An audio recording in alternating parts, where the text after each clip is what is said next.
In a recent statement, President Donald Trump proposed a temporary U.S. takeover of the Gaza Strip, contradicting his administration's previous remarks.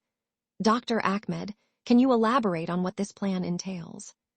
Certainly, Trump's plan envisages the U.S. taking temporary control to rebuild Gaza and transform it into what he calls the Riviera of the Middle East.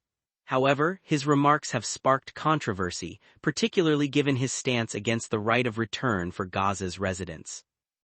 That's fascinating, but isn't there a significant pushback from Gaza's populace?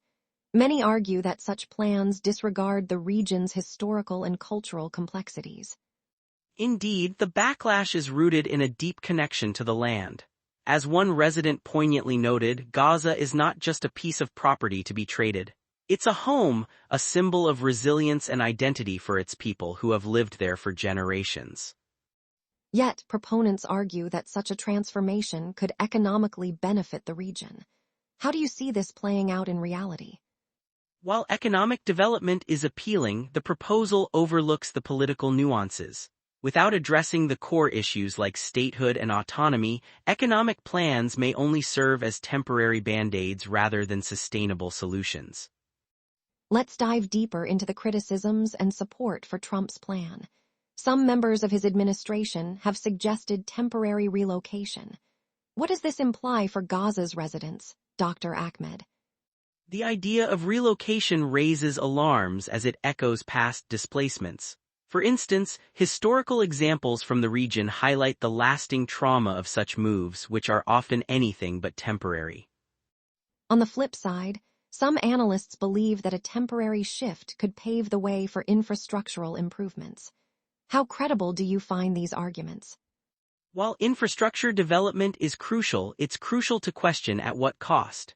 Without guaranteed returns or rights, residents may find themselves in a precarious situation, not unlike previous instances where promises were unfulfilled. Moving forward, how can these concerns be addressed to ensure a balanced approach?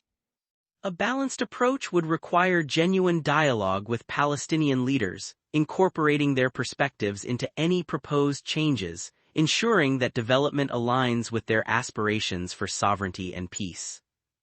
The two-state solution has long been touted as a viable alternative.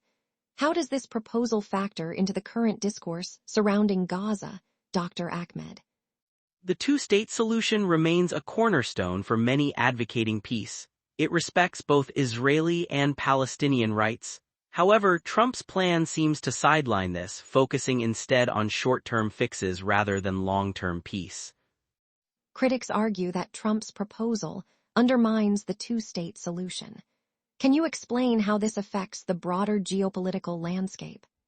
By sidelining the two-state framework, it risks exacerbating tensions. It could potentially derail years of diplomatic efforts aimed at establishing two sovereign states coexisting peacefully.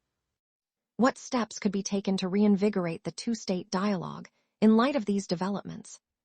Reviving this dialogue would require both local and international actors to prioritize genuine negotiations backed by a commitment to uphold UN resolutions. Only through collaborative efforts can these foundational issues be addressed. Looking to the future, what are the prospects for Gaza and regional stability if Trump's plan proceeds, Dr. Ahmed? If implemented, the plan could lead to further instability unless it carefully navigates the political and social landscape.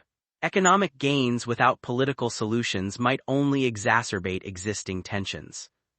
International actors must act as mediators and facilitators, ensuring that all voices are heard and respected in the process. With a focus on inclusive policies, there is potential for a peaceful and prosperous future for Gaza and the wider region.